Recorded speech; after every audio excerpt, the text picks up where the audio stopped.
नमस्कार मित्रों, आज की क्लास में हम वेस्टर्न पॉलिटिकल थिंकर्स प्लेटो के आदर्श राज्य के बारे में चर्चा करने जा रहे हैं। हमने प्लेटो की राजनीतिक सिद्धांतों की चर्चा में सबसे पहले उसका न्याय सिद्धांत देखा, उसके बाद में उनका शिक्षा सिद्धांत देखा और आज हम आदर्श राज्य को देख रहे हैं। देखिएगा, प्लेटो ने अपनी पुस्तक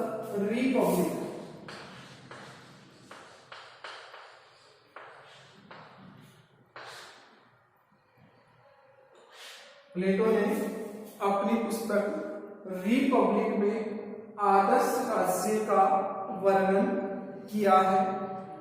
देखिएगा, आदर्श राज्य प्लेटो की एक कल्पना का संसार है,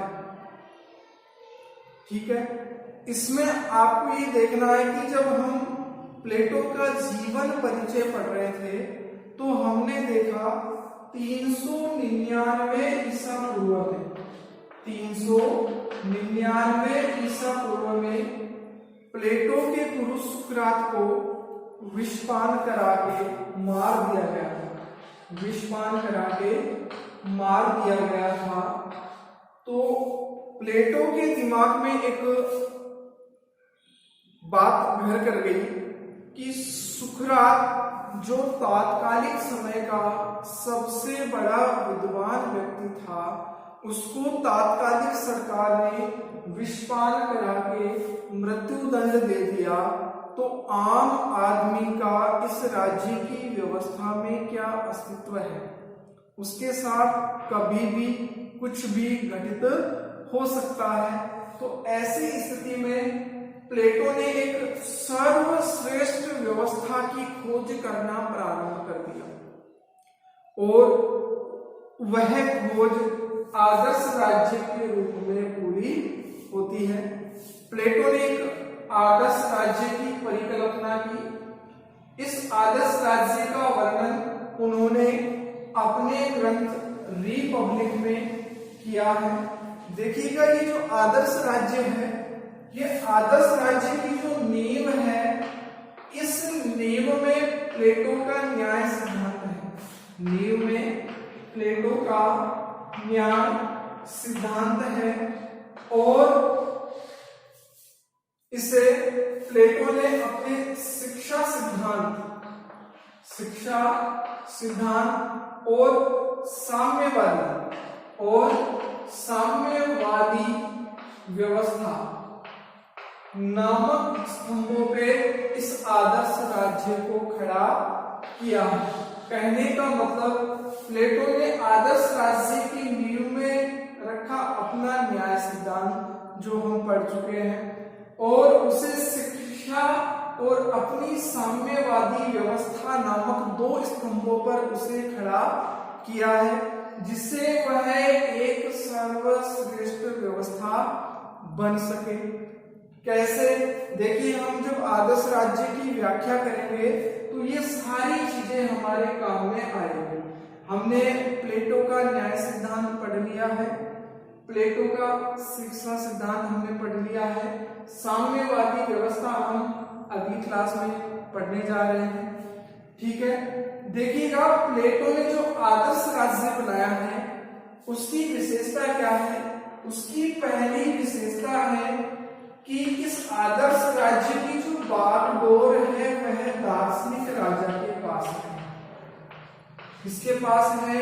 दार्शनिक राजा के पास में। प्लेटो के आदर्श राज्य का संचालन कौन करेगा? उसका शासक कौन होगा? उसका शासक होगा दार्शनिक राजा। चूंकि हमने पिछली कक्षा में शिक्षा सिद्धांत पढ़ा था, प्लेटो का शिक्षा सिद्धांत पढ़ा था, तो उसमें देखा कि शिक्षा का मुख्य उद्देश्य यही था दार्शनिक राजा का निर्माण। बालक जन्म से लेकर लेकर 50 वर्ष की आयु तक, बालक जन्म से लेकर 50 वर्ष की आयु तक सैद्धांतिक और व्यवहारिक शिक्षा ग्रहण करने के बाद में क्या बनेगा? दार्शनिक राजा बनेगा। तो मैंने कहा ना, स्तंभ आदर्श राज्य किस स्तंभ पे खड़ा है? शिक्षा और साम्यवादी व्यवस्था।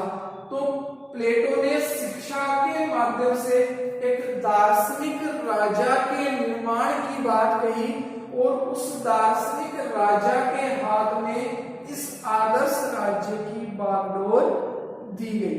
ठीक है। अब दूसरी इस आदर्श राज्य की विशेषता क्या है? आदर्श राज्य में न्याय व्यवस्था। आदर्श राज्य में न्याय व्यवस्था। आदर्श राज्य में न्याय व्यवस्था। प्लेटो का जो आदर्श राज्य है वह न्याय पे आधारित है। जैसा कि हमने न्याय सिद्धांत पढ़ते समय देखा कि प्लेटो ने न्याय को आंतरिक तत्व माना है, नैतिक तत्व माना है और उसी न्याय व्यवस्था की नींव पर या न्याय व्यवस्था के आधार पर उसने अपना आदर्श राज्य नामक एक संस्था को बनाने का प्रयास प्लेटो ने किया। तो कहने का मतलब प्लेटो के आदर्श राज्य की नींव में क्या है?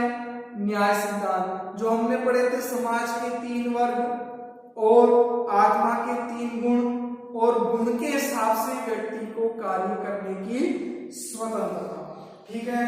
तो प्लेटो का जो आदर्श राज्य है वो किस पे आधारित है? न्याय व्यवस्था पर आधारित है। अब आगे देखिएगा, प्लेटो के आदर्श राज्य की विशेषता क्या है? त्रिवर्गीय समाज। त्रिवर्गीय समाज। प्लेटो का जो आदर्श राज्य है इसमें 3 वर्ग होंगे। इसमें 3 वर्ग होंगे। हमने प्लेटो के न्याय सिद्धांत में पढ़ा था कि मानव आत्मा के 3 गुण होते हैं, ज्ञान, बुद्धि या विवेक, तीनों में से कोई भी शब्द आप काम में ले सकते हैं। दूसरा साहस और तीसरा तृष्णा। ठीक है। जिसमें बुद्धि गुण की प्रधानता होगी वह दार्शनिक राजा बनेगा, जिसमें साहस गुण की प्रधानता होगी वो क्या बनेगा? सैनिक बनेगा, और जिसमें तृष्णा गुण की प्रधानता होगी वो क्या बनेगा? उत्पादक। तो समाज में 3 वर्ग हो गए, दार्शनिक पहला, दूसरा सैनिक और तीसरा उत्पादक। तो प्लेटो के आदर्श राज्य में त्रिवर्गीय समाज है, दार्शनिक राजा, सैनिक वर्ग और उत्पादक वर्ग। अब देखिए, इसी से संबंधित है कार्यात्मक विशिष्टीकरण। कार्यात्मक विशिष्टीकरण। कार्यात्मक विशिष्टीकरण।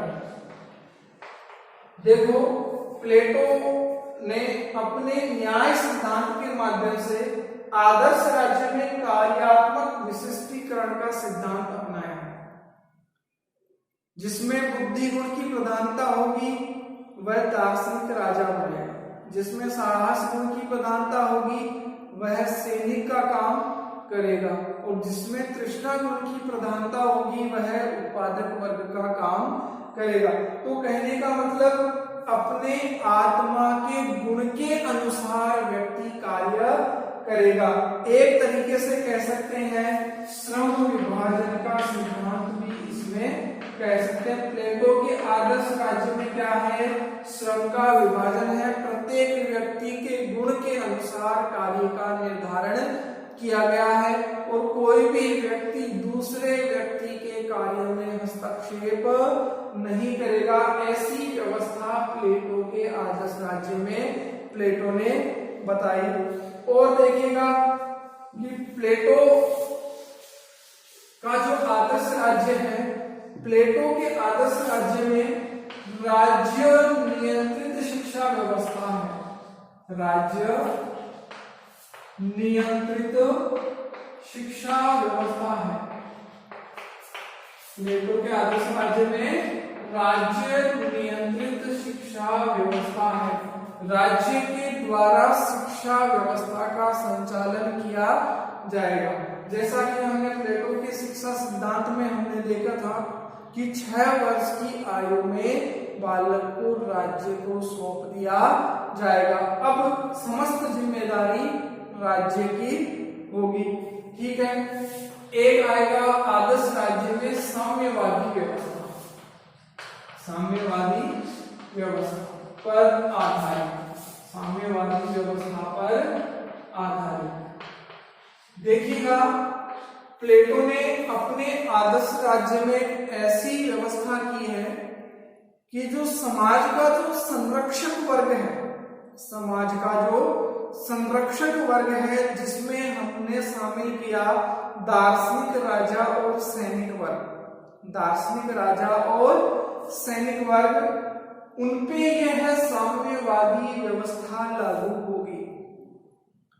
समाज का जो संरक्षक वर्ग है, दार्शनिक राजा और सैनिक, उनका न कोई परिवार होगा, न कोई उनका परिवार होगा, न उनकी कोई व्यक्तिगत संपत्ति होगी। यानी संरक्षक वर्ग का स्वयं का कोई परिवार नहीं होगा, उनके पास कोई व्यक्तिगत संपत्ति नहीं होगी। यहाँ तक उनका सोने चांदी जैसे बहुमूल्य धातुओं को छूना भी मना है।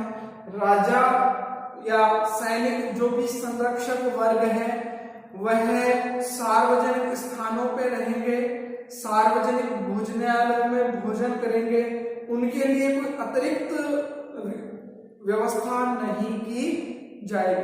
कहने का मतलब संरक्षक वर्ग, दार्शनिक राजा और सैनिक को अपनी कर्तव्य परायणता बनाए रखने के लिए, कर्तव्य विमुखता से रोकने के लिए प्लेटो के आदर्श राज्य में साम्यवादी व्यवस्था को प्लेटो ने बनाया है। ठीक है, इस प्रकार प्लेटो के आदर्श राज्य की बागडोर एक दार्शनिक राजा के पास है, जो शिक्षा के माध्यम से बनाया गया है।